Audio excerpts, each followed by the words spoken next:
సంగారెడ్డి జిల్లాలో drunk and drive తనిఖీల సందర్భంగా ఉద్రిక్తత పరిస్థితి నెలకొంది.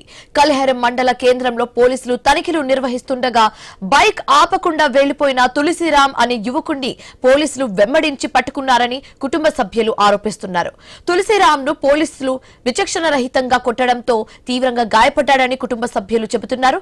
పరిస్థితి విషమంగా ఉండడంతో తొలుత కల్హేర్ ప్రభుత్వ హాస్పిటల్ కు తరలించగా వైద్యుల సూచన మేరకు నారాయణ ఖేడ్ హాస్పిటల్ కు తీసుకువెళ్లారు.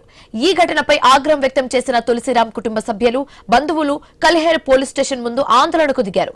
యువకుడిపై దాడికి పాల్పడిన పోలీసులపై కఠిన చర్యలు తీసుకోవాలని డిమాండ్ చేస్తున్నారు.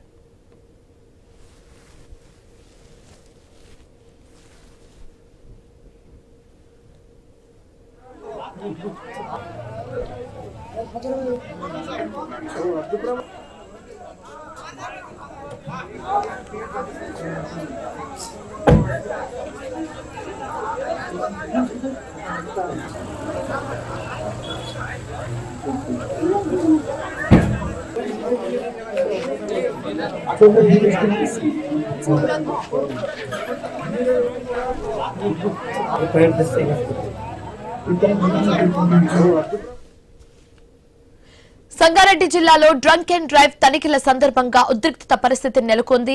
కల్హేర్ మండల కేంద్రంలో పోలీసులు తనిఖీలు నిర్వహిస్తుండగా బైక్ ఆపకుండా వెళ్లిపోయిన తులసిరామ్ అనే యువకుడిని పోలీసులు వెంబడించి మరీ పట్టుకున్నారని కుటుంబ సభ్యులు ఆరోపిస్తున్నారు. తులసిరామ్ ను పోలీసులు విచక్షణరహితంగా కొట్టడంతో తీవ్రంగా గాయపడ్డాడని కుటుంబ సభ్యులు చెబుతున్నారు. అలాగే పరిస్థితి విషమంగా ఉండడంతో తొలుత కల్హేర్ ప్రభుత్వ హాస్పిటల్ కు తరలించగా వైద్యుల సూచన మేరకు నారాయణ ఖేడ్ హాస్పిటల్ కు తీసుకెళ్లారు. తర్వాత ఈ ఘటనపై ఆగ్రహం వ్యక్తం చేసిన తులసిరామ్ కుటుంబ సభ్యులు, బంధువులు కల్హేర్ పోలీస్ స్టేషన్ ముందు ఆందోళనకు దిగారు. యువకుడిపై దాడికి పాల్పడిన పోలీసులపై కఠిన చర్యలు తీసుకోవాలని డిమాండ్ చేశారు.